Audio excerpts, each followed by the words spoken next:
যে মানুষ সৎ নয়, যে মানুষ আসলে ভেতর থেকে অসৎ, সে যাই করুক জীবনে সফলতা পাবে না।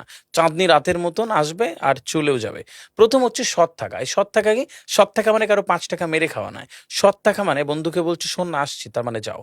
বাবাকে বলছো বাবা এটা আমি করবো, তার মানে করো। তুমি কোনো মানুষকে বলছো আমি তোমার সাথে আছি, মানে থাকো।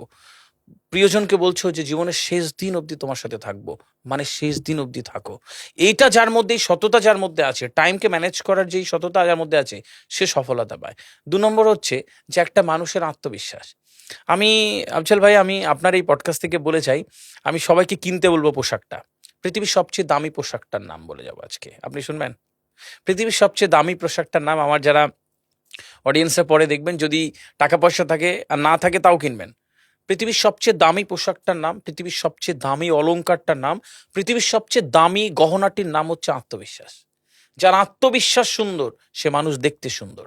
ঠিক ওই সততার পরে তার আত্মবিশ্বাস আসবে, যে নিজেকে ঠিকঠাকভাবে জানে, বোঝে যে আমি কে, আমার জন্ম কি জন্য হয়েছে, আমি কি করতে যাচ্ছি, এবং তার একটা স্পষ্ট পরিকল্পনা যখন থাকবে, তাকে রুখতে পারবে এরকম কোনো বান্দা পৃথিবীতে নেই। সুতরাং তার ওইটুকু জানতে হবে যে আমি কি, কেন এবং কি জন্যে। এরকম একটা স্পষ্ট পরিকল্পনা যার থাকবে, সে আসলে ওই ওই পথে আস্তে আস্তে আস্তে আস্তে চলতে থাকবে।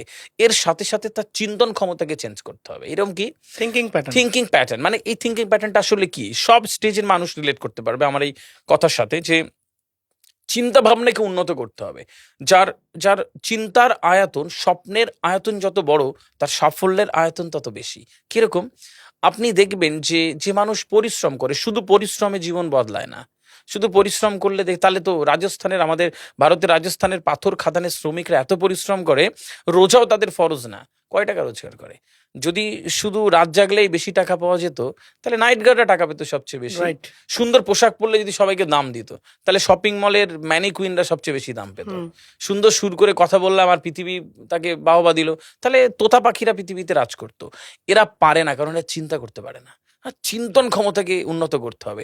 যখনই আপনি আপনার চিন্তন ক্ষমতাকে উন্নত করবেন, বা ভাববেন এত দূর পৌঁছাবো, আমি আজকে এই অবস্থায় রয়েছি, যে যে ছোট্ট বিজনেসম্যান এই পডকাস্টটা দেখবে, সে তো ছোট্ট বিজনেস করে, ওই ছোট্ট বিজনেসটা আজকের পর থেকে এত মনোযোগ দিয়ে করবে, এত ভালোবাসা দিয়ে করবে, এত আন্তরিকতার সাথে করবে, আগামী 5 বছরের মধ্যে সাউথ কোরিয়ার সাথে এক্সপোর্ট ইম্পোর্ট করবে, আগামী 10 বছরের মধ্যে চায়নার সাথে এক্সপোর্ট ইম্পোর্ট হবে।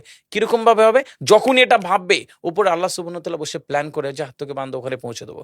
আর ওই চিন্তা এক্সপোর্ট ইম্পোর্ট করার জন্য যাদের সাথে আলাপ হওয়ার দরকার, ও ঠিক ওই রাস্তায় তার সাথে সাথে আলাপ হয়ে যাবে। আগে চিন্তা করতে হবে। চিন্তাই নেই, তাহলে তোমাকে আল্লাহ সুবহানাহু ওয়া তাআলা কি দেবে? একদম একদম। দেখুন, বিষয় হচ্ছে যে এই পৃথিবীর ইট কাঠ ধুলোবালি পাথর আকাশ বাতাস ডলার আমেরিকা ফ্রান্স এত টাকা ডলার, এসবের মালিককে? একজনই তো, একজন, সুপ্রিম পাওয়ার হ্যাঁ, আল্লাহ সুবহানাহু ওয়া তাআলা, অলমাইটি। অলমাইটি। সবই তো তার। তার মধ্যে আপনাকে একটা ইঞ্জিনিয়ার করে দেবে, তার মধ্যে আপনাকে একটা গাইনোকোলজিস্ট ডক্টর করে দেবে, তার মধ্যে আপনাকে বিসিএস অফিসার করে দেবে, তার মধ্যে আপনাকে ক্যাডার বিসিএস ক্যাডার করে দেবে। স্যার, মহাসমুদ্রের মধ্যে থেকে একবারই জল তুলে আনলেন, সমুদ্রের কিছু হবে? কিচ্ছু বোঝা হবে যাবে? না, কিচ্ছু তাহলে এই হবে না। বিরাট পৃথিবীর মধ্যে আপনাকে বিসিএস ক্যাডার করে দেবে। চাইতে হবে তো এরকম।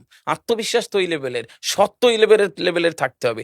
যখনই এটা থাকবে, তখন এই বিসিএস ক্যাডার হওয়ার পথে যা যা অন্তরায়, ওপর থেকে ঠিক সেগুলো পাশ কাটিয়ে সে ওই জায়গায় চলে যাবে।